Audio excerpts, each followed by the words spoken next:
This is part of an ongoing series, A Scriptural Case for Conditionalism, and it's my last reflection point really on Genesis 3, and particularly the word translated forever in Genesis 3:22.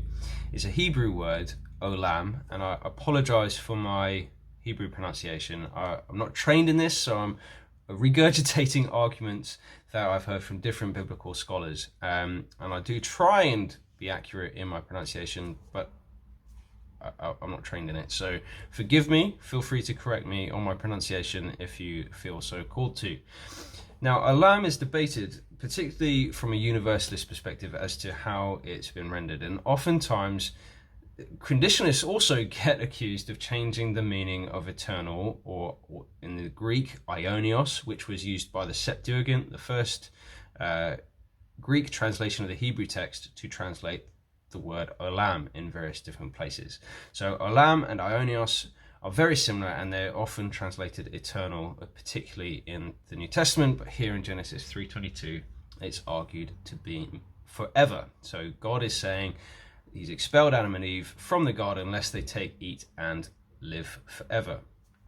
Within this verse, tentmaker.org, a universalist website that makes exegetical arguments. They argue for the most Christian version of universalism, which is that hell is refinement.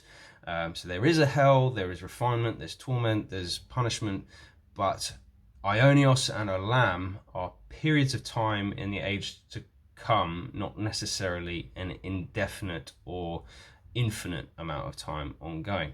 So what's the argument? Well, as you can see on the screen, I'm not going to read it because of time, but olam has a range of meaning. It's argued that it comes from Elam instead of Olam.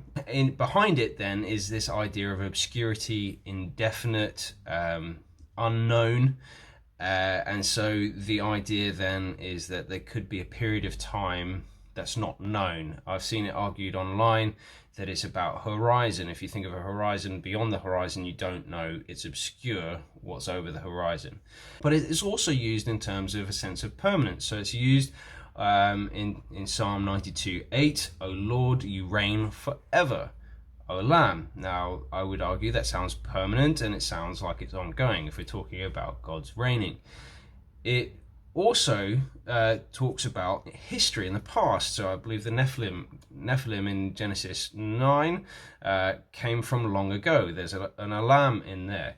You also have in Chronicles 17 a permanence to the kingdom. This dynasty will be Olam, permanent. It also relates to the age to come, so a world to come.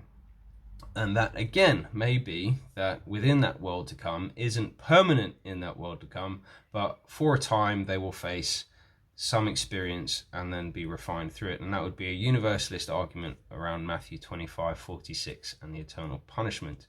Again, a conditionalist, I don't think, has to make this argument that eternal just means age. I think either way you read eternal in eternal punishment can lend itself to a conditionalist position. But going back then to Genesis 3:22, the context is what must help us understand what Olam actually means. Does it mean an obscure amount of time? Does it mean a permanent amount of time?